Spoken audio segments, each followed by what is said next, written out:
आपली आजची रेसिपी आहे मुगाचे क्रिस्पी धिरडे.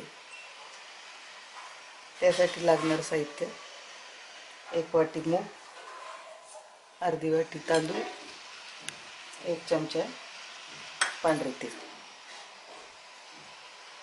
मूग आणि तांदूळ स्वच्छ पाण्यात धुवून 7-8 तासासाठी भिजत घालायचे.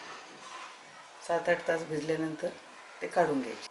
8 तास भिजून झालेले हे चांगलं भिजलेलं आहे. आता हे बघा. आता हे काय करायचे, मिक्सरमधून पूर्णपणे बारीक करून घ्यायचे. आता हे पूर्णपणे बारीक झालेले. बारीक झाल्यावर त्याची कन्सिस्टन्सी अशी ठेवायची, जास्त पातळ नको, जास्त घट्टही नको. याच्यामध्ये चवीप्रमाणे मीठ, थोडीशी हळद आणि चवीप्रमाणे मीठ घालायचं.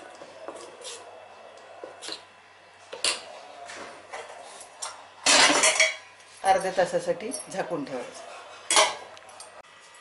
आता अर्धा तास झालेला आहे. मिश्रण थोडंसं फुलून आलेलं आहे. त्यामध्ये आता 1 चमचा पांढरे तीळ टाकायचे. चवीनुसार मीठ तर आपण घातलेलंच आहे. त्याला चांगलं हलवून घ्यायचं.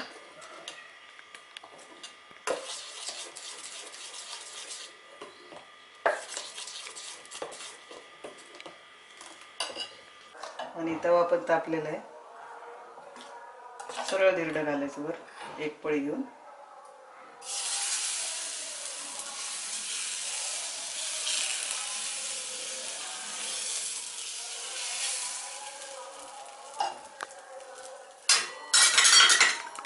थोडंसं तेल सोडायचं साईडने.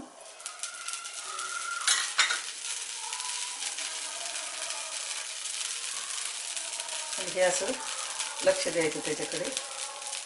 रंग बदलतो जिथे ते शिजून झाले धिरडं, त्याचा रंग बदलत चालतो. मीडियम गॅसवरच ठेवायचा. आता हे शिजायला सुरुवात झालेली आहे धिरड्याची. हा रंग बदलतोय मध्ये. पूर्ण धिरड्याचा रंग बदलला की त्याला आपण काढू शकतो. हे बघा.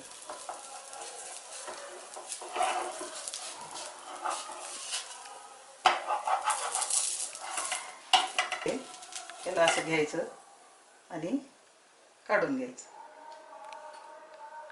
धिरड्यासोबत खाण्यासाठी आपल्याला खोबऱ्याची ओली चटणी करावी लागेल. त्यासाठी साहित्य: थोडी कोथिंबीर, 3 हिरव्या मिरच्या, थोडासा लसूण, खोबऱ्याचे काप आणि डाळ व थोडंसं. आणि त्याची बारीक चटणी वाटून घ्यायची. ही चटणी आता आपण बारीक केलेली आहे.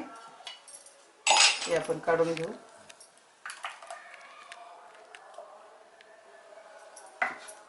पळी गरम व्हायला ठेवलेली आहे. त्यात आपण तेल टाकले. ते थोडंसं गरम होऊ द्यायचं. तेल कडकडलं की त्याच्यावर आपण जिरे मोहरी घालणार आहोत.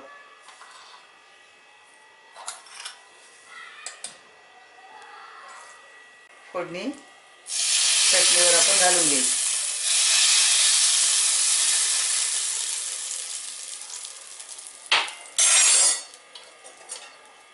त्याच्यात थोडंसं मीठ चवीनुसार आणि हे आता घालून घ्यायचं.